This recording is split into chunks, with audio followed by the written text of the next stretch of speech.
Okay, hello everybody and welcome to week 6 of the course.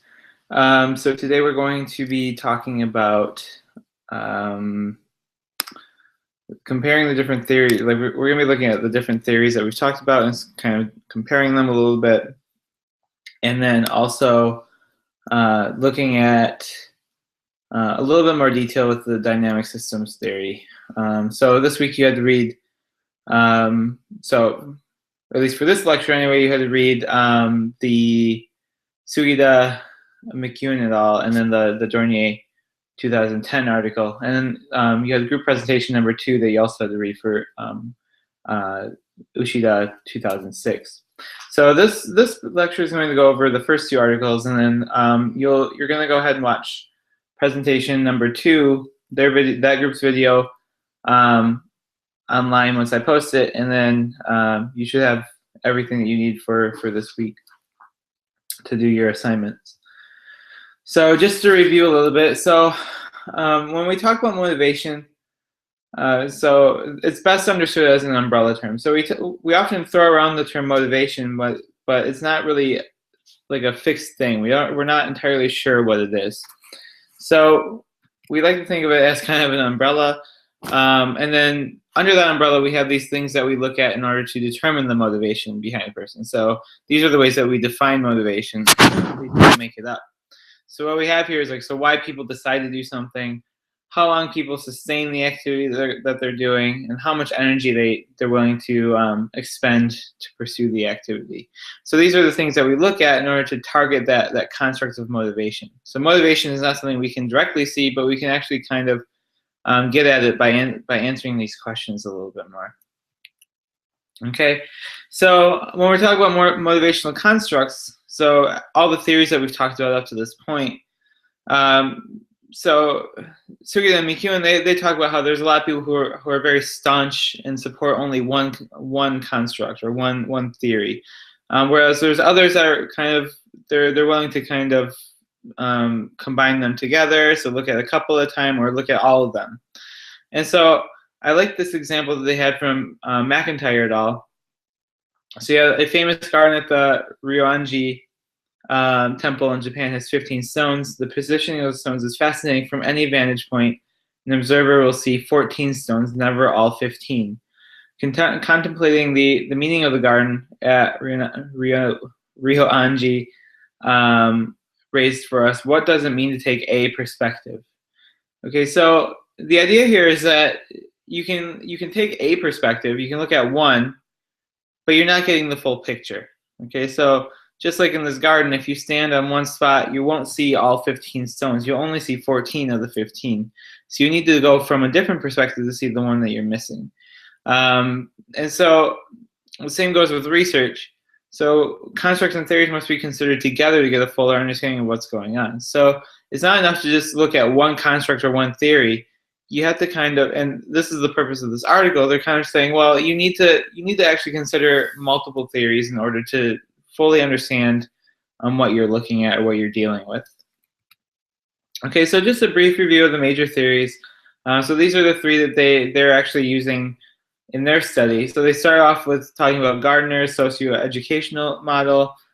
So that's the idea of integrative versus instrumental motivation, right? So it's basically saying, so motivation has an acculturative aspect where you kind of want to become part of the culture that speaks the language that you're learning, and so you want to integrate with them more.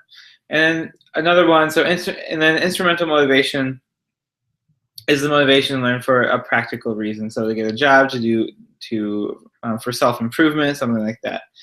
It's important to note here, though, that they're not necessarily oppositional to each other. So integrative motivation is not working against instrumental motivation. In a sense, sometimes integrative motivation can have an aspect of instrumental motivation in there. So you want to better yourself by becoming a part of this other L2 community, or maybe the instrumental motive is to become part of that L2 community. Okay, so there's not necessarily like a cut line between where integrated motivation and instrumental motivation are separated from each other. from each other. There's going to be like sometimes be a mix between the two. And they're going to be mutually supportive of each other as well most of the time. So then we look at, and then the next one is self-determination theory. So the keyword here is regulation. So remember we talked about the different forms of regulation. You have extrinsic regulation, introductory regulation, identified regulation, and then integrated regulation. So that's like basically the continuum where you start from the external and you work towards being the internal. Okay, so a motive will go from being something that is externally regulated to one that's being internally regulated. And so this is kind of used to describe authentic actions. So we look at authentic actions as being those things being endorsed by the person. So it's something that the person really likes, and it's congruent with their value commitment. So whatever values they hold, if that action is actually if their values actually support that action, then it's going to be more internally regulated, and it's going to be more authentic.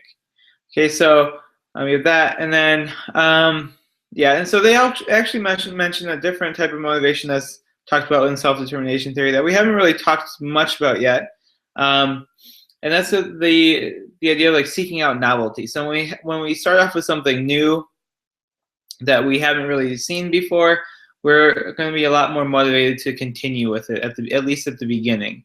Okay, so this links to the idea of flow that we talked about in a previous lecture. So where you get so caught up in doing something that time kind of passes and you don't realize it. And so this idea of novelty actually ties to that, because when things are new and exciting, we often will kind of be like drawn into them to the point where we're not paying attention to our surroundings anymore. And so that becomes something that can be regulated internally more as well. And then yeah, so a lot of the talk with self-determination theory is this idea between intrinsic and extrinsic. Okay, so when we move along the continuum of the regulation continuum, we go from being completely extrinsic to being completely intrinsic. And so what happens is in essence we have these two forms of motivation, intrinsic and extrinsic, that are almost seen as two systems. So on the hand, we have the system that is kind of pushing us because of some outward like desire or want some sort of outward influence.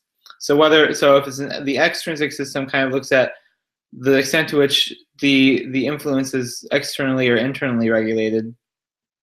And then the intrinsic system is kind of talking about it focuses on the interest that we have in the interest or the genuine desire to learn about what the task that's being presented to us. Okay, and it's important to note that the prominence of the two systems, so the two systems are working with each other, or they're kind of interconnected with each other, and the prominence of one over the other is going to change from situation to situation. Okay, so whether you're in school or at home, it's going to, for instance, it might make it so that the intrinsic and extrinsic systems, one becomes stronger than the other.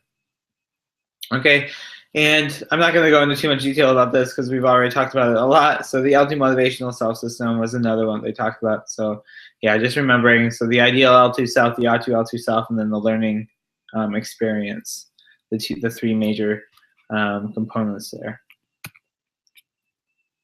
Okay, so when we compare the different theories, then I think this is important to note, just so you can see kind of. So we've been talking about all these, but we haven't really focused much on how they're connected with each other, at least not yet. And so I've been trying to ask questions in the forums that kind of help you to see some of the connections. But I think it's important here to compare and contrast the different, at least these three. These three are the major or the driving theories that we have right now. In motivation theory or in motivation research, as well as I guess the more social cultural theories. But so we have, to start off with, so we have the socioeducational model of Gardner, and then the self-determination theory from Ryan Deci. So So basically, we have this idea of like, so extrinsic and intrinsic, and then integrative and instrumental. So it's important to note these two concepts are not synonymous. So a lot of times people will actually equate them together. So they'll say, oh, well, intrinsic equals integrative and extrinsic equals instrumental. They're not the same thing. Okay, so integrated motivation is actually kind of associated with both intrinsic and extrinsic motives. Okay, so you can have a general, so intrinsically you can have a genuine interest or desire to become part of the L2 community. So you want to learn the language so that you can become part of that L2 community. It's also extrinsic because that's your final goal, kind of. Your goal is to be like accepted by that community. So you have that extrinsic motive as well. So integrated motivation isn't completely related to intrinsic in that sense. So you can't really say that it's a one-for-one equivalency. And that's also proven in like previous research too, where it's shown that like the two, even though like integrated motivation and intrinsic motivation are highly correlated with each other, so there's a strong relationship between the two, it's not as strong as it could be. Okay, so it would need to be a stronger relationship for us to say that it is a one-to-one equivalency. Yeah, and then the main difference between the two, so integrativeness refers to issues of identity and intergroup relations. So we're talking about things, so when the socio-educational model was created, we have Gardner, who is in French-speaking Canada. So the idea here was like becoming part of that French-speaking community. So that French-speaking community was there for everybody. So that was kind of like the main goal that they were looking at. So whether or not people were focusing on that and how that drove them to learn French.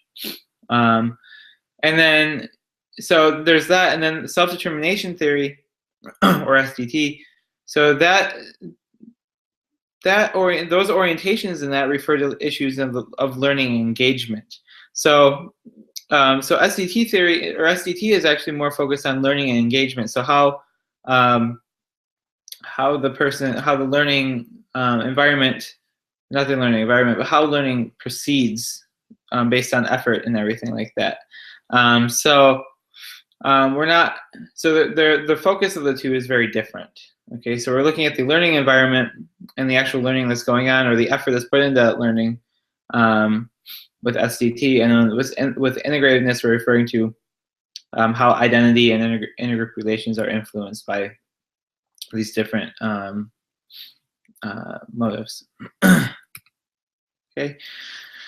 And then we have, when we compare the socio-educational model and the L2 motivational self-system, so the SEM model is basically affectively based. So the emphasis on others, the effect that others have on that person.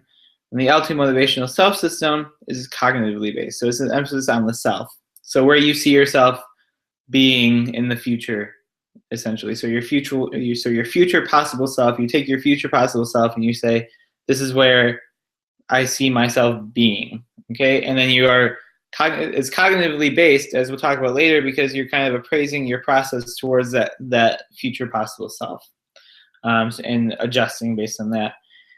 The SEM model is effectively based because you're kind of judging your performance based on whether or not others are accepting you into their community. Okay, so yeah, so the ideal L2 self is better for predicting motivated behavior than integrativeness. Okay, so research has shown that time and again. So this tells you whether or not your engagement in the activity. So it's better at predicting your engagement in the activity. Okay, so and then it's important to note that they're not interchangeable concepts. Okay, so integrativeness and ideal L2 self. So so this is another instance where ideal L2 self and integrativeness have sometimes been people have kind of said, oh, well, they're the same thing basically, but they're not. So it's actually been found that integrativeness is actually more related to cultural interest. So your interest in your genuine interest in actually being a part of that culture, maybe of a specific culture. Okay, so for instance, once again, going back to French-speaking Canada, so you're interested in the French-Canadian culture. specifically, whereas the ideal L2 self is more related to international posture. So you're not related to. So in this, with international posture, you're not interested in one specific culture, but you're interested in an international type of culture. So your focus is international. So you're not focusing on one culture, but many cultures in general. Okay, and so that's the main point. That's the main difference there. And then, yeah, so comparing the self-determination theory and the L2 motivational self-system. So here we have a little bit more overlap between the two theories. Okay, so with the L2 self, we have it being very, very similar to introjected regulation. So remember, introjected regulation is like the sense that things are more externally regulated, but you still have incorporated a few things into your personal system. Okay, and then the ideal L2 self is actually very similar to both the identified and the integrated regulation. Okay, so those are the two forms of regulation that are on the more intrinsic end of the scale. Okay, I think it's important here again to note. So a lot of times we're talking about how people kind of say that the L2 self is more extrinsic and the ideal L2 self is more intrinsic. Yeah, to a degree, but it's not completely. So as you can see with the L2 self, it's not fully extrinsic. Okay, so there's a sense where it's actually coming from within as well. Okay, so you need to be careful with that because it is similar to the introjected regulation, but not to the extrinsic regulation. Ideal L2 self is very much intrinsic in nature. So I mean that's maybe a little bit more accurate, but it's not completely accurate again. So and they're not completely the same though. So integrated regulation, yeah. So you have well internalized values and goals, which comprise one's current authentic sense of self. Okay, so this is where your goals are now, and then the ideal L2 self is kind of your vision of your future self. Okay, so this is where you want to be in the future. So you take where you are currently, you kind of see, well, what's the difference between now and the future? So sometimes the current self and the future self can have very similar self-concepts, okay, or they can have these ideas internalized already, but not necessarily. Okay, so integrated regulation may be different now than it will be in the future, essentially, is what that's saying. Okay.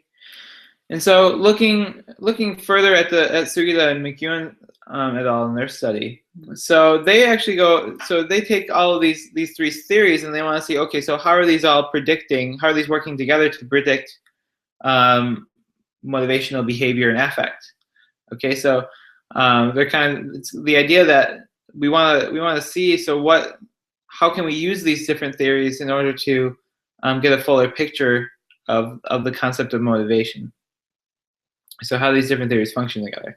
So this is a survey study. So we've been talking about the different methods for researching motivation and how it's not necessarily a great idea to do just research or to just do surveys, but they're good for a very general idea of what's going on. They're for getting a general idea. Okay, so what they did is they took the survey data and they did something called a factor analysis. So factor analysis basically being like where they look at the patterns in the data and they see, okay, so how are things grouping together? Okay, and so they essentially get two factors that we won't really go into, but they use those two factors as a way to predict outcomes in these four different behavioral and affective variables. Okay, and then regression they use to kind of predict. So the regression is the prediction, and the factor is the grouping. Okay, so so they use to isolate the constructs and predict their impact on affective and behavioral variables. So they looked at engagement with the task, anxiety, whether they would continue to study a language, and then self-evaluation of their competence. Okay. So they found this basically. So engagement, so positively predicted by ideal L2 self and intrinsic motivation. So meaning that the higher they did on the ideal L2 self, or scored in ideal L2 self and intrinsic motivation, the higher their engagement would be. And then the opposite happened with the external regulation and A motivation. So external regulation and A motivation, the higher those scored, the lower their engagement would be. Okay, which makes sense overall. Okay, anxiety, so positively predicted by introjected regulation. So basically here you see, so the higher they score on an introjected regulation scale, so meaning, so introjected regulation is where things are kind of more externally focused still, right? So they've incorporated those ideas into their personal motivational system to a small degree, but for the most part, they're being influenced by some more outside influences. So that's going to increase. So the higher that type of characteristic is in them, the higher their anxiety will be. Whereas the higher ideal L2 self that the higher they score on the ideal L2 self scale, the less their anxiety would be. So meaning like they have a stronger sense of ideal L2 self, they're going to experience less anxiety in their language learning. And then, yeah, so looking at continuance of study, so whether they are going to continue studying the language, it's positively predicted by intrinsic motivation and ideal L2 self. So that makes sense. So if they have a genuine interest in the language, and if they can see themselves they have a strong image of themselves being able to speak it fluently in the future, they're more likely going to continue with it. Okay, so that's gonna help to reduce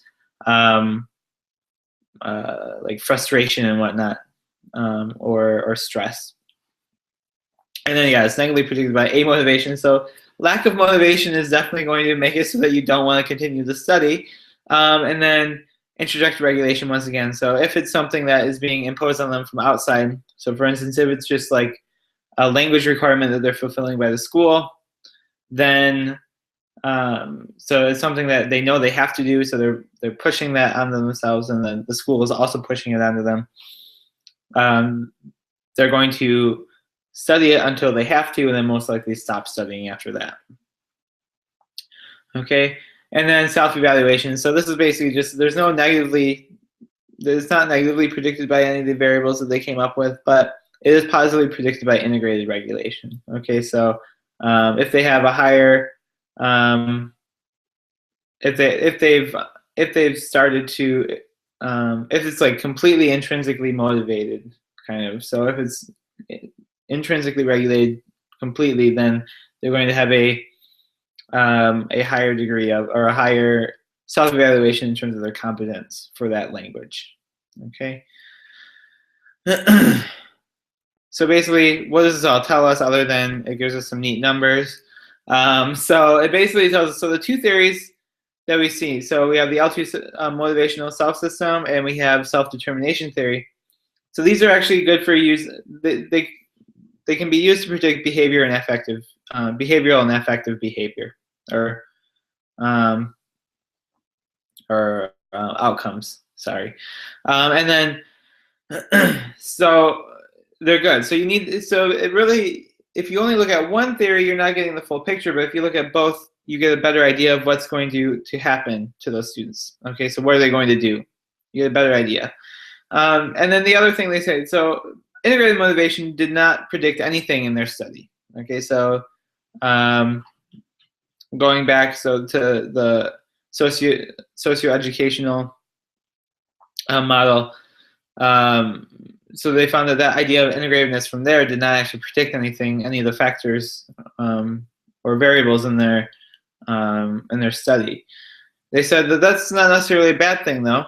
It may just be because it's better at predicting community engagement. So based on previous studies, they found that, as I said before, like going back to here, I think. Yeah, so like integratedness is more related to cultural interest, emphasis on others, and then yeah, so the issues of identity and intergroup relations. Okay, so it's going to be a lot more relevant to that type of scenario. Okay, so if you're learning a language for the sole purpose of becoming part of a community, of a new community, then integrated motivation will predict that more. Okay, so basically the conclusions I came up with then is we have to approach the question of motivation from not just one framework, but we have to consider all frameworks as, that we can possibly do without being too without it being too unwieldy. And then if we want to look at learning related outcomes in the classroom, we want to focus more on self-determination theory and the L2 motivational self system. But if we want to look at like a situation where an identifiable target language group is present, so if you're again in an area where that language group is there, so for instance, if you are an immigrant to the US and you're learning English, you're going to be surrounded by an American community that speaks, for the most part, English. So you want to look at more like integrativeness there. Okay, so that's a little bit there about that. So basically, the take-home message from this is that don't just focus on one theory of motivation. You have to look at several. And so for those of you who end up doing a lesson plan for your final project, I'll be giving you instructions for either this week or next week. You will have to think about this. You have to take this into account because it will actually make more sense when you write your rationale if you approach this from several different theories. Okay, so it's not just good for explaining things, but it's also good for applying the theories as well. Okay. Okay, so then if we look at motivation and its relationship to other variables, okay, so I had you read the Dornier 2010 article where it's comparing motivation and aptitude with each other. Okay, so we've already talked about motivation. Just want to do a little bit about aptitude. So the common idea here, or one of the previously common ideas, has been that motivation is an affective variable, so dealing with emotions. Aptitude is a cognitive variable.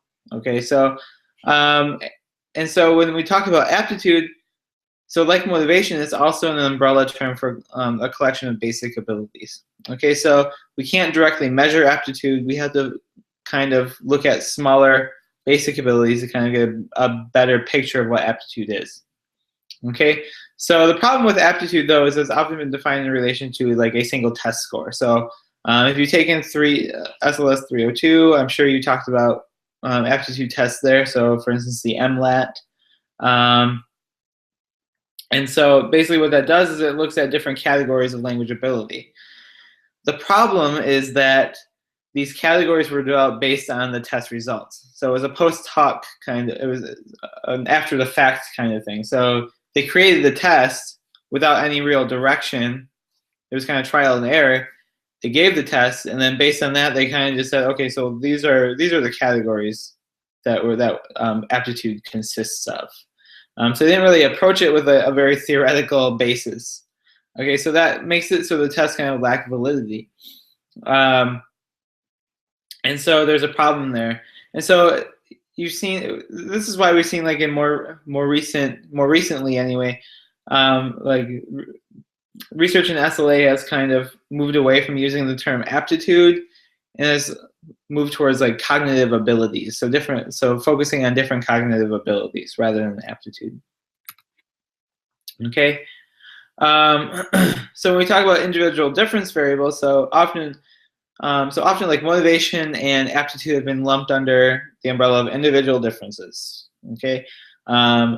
And so as we've said before, these are seen as the background variables or the background noise kind of. So so given a situation, so two learners who are identical in practically every way, and then they're given the same opportunities, there's this background noise that kind of makes it so that they perform differently or they have a different trajectory of language acquisition. And so these are things that come from within, basically. Okay, and so what we generally have seen in the past is that individual differences have been seen as stable and context dependent and context independent. entities, and they're kind of monolithic, so meaning like they're one solid thing almost. So however, this has been found not to be the case. Okay, so each construct is made of several smaller components. Okay, and each of those components generally changes over time, and it's based on the situation. Okay, so we found it's actually possible to have these hybrid constructs or attributes that are possible. Okay, so you have maybe a cognitive motivational construct. Okay, so things that are so where the two are kind of like interlocked with each other enough to like influence something. Okay, so motivation and cognition. So what we're now calling aptitude is cognition. Are seen as being intertwined with each other. Okay, so they form these kind of hybrid constructs that work together to influence what happens in the language learning realm. Okay, so if we look at examples then, so you have like motivational task processing. Okay, so motivational stimuli rely on cognitive appraisal components. So you have the three different so you have like the three different components of this theory. So like for one thing, it's like the appraisal, for instance, so task appraisal. So how you're doing in the task, your evaluation of your progress. And so you have the motivation stimuli, and then the cognition comes to play with this appraisal. So you have to kind of see what's going on, and then that kind of influences what you do from then on out. Okay, so the two are intertwined there. The ideal alter self is another one. So the ideal alter self is motivational in nature. It pushes you to proceed with your plan, so you can kind of get rid of that gap between your current self and your ideal self. But then this also relies on a cognitive component, which once again, so looks at self-appraisal and evaluation. So how you're doing in narrowing that gap. Okay. So they're definitely not completely separate concepts. So they do work together in order to promote these behaviors. Okay. And so because of that, we have this dynamic systems approach that we've been talking about, or that's been hinted at least a little bit. And so this is kind of discussed in a lot of different ways. So we hear it in reference to dynamic systems theory, complexity theory, chaos theory, and emergentism. Basically, all you need to know is that all of these are basically saying the same thing. They're all related to this dynamic systems approach. And so what it does is it talks about these high-level mental attributes and how you have these different attributes that work together in this web kind of. So there's this web that you can kind of think of them as like circles. Just think of them as like circles connected by lines. And so they're all being like influenced. They're all having these influences or sending these messages to each other. Okay, and over time they change. And depending on the situation, they change as well. Okay, so the main thing to keep in mind here is so there's continuous fluctuation among the different variables, but there's also some stability. Okay, so even though it's fluctuating, there's going to be some times where it's actually stable, where it's not changing that much. And so that's going to depend on what we're looking at in that system. Okay, so sometimes the system will have these attractors or attractor states. And so these, depending on how strong they are, they can actually, what they do is they have like these preferred patterns that they kind of draw the system to. Okay, so these attractors push the system in one direction internally. So the stronger they are, the more stability that system will have. Okay, so strong attractors might be something like a strong goal, an incentive, a talent, or an interest. Okay, so you can kind of see like the application of some of these other theories that we're talking about, like goal-orientedness or goal theory. So if you can help learners develop strong goals, it creates a strong attractor so that their system can actually be pushed in a certain direction. Okay. So basically what these strong attractors do is they take a system that can have a lot of different states, and they can actually end up narrowing down the states to a smaller set. Okay, I hope that makes sense.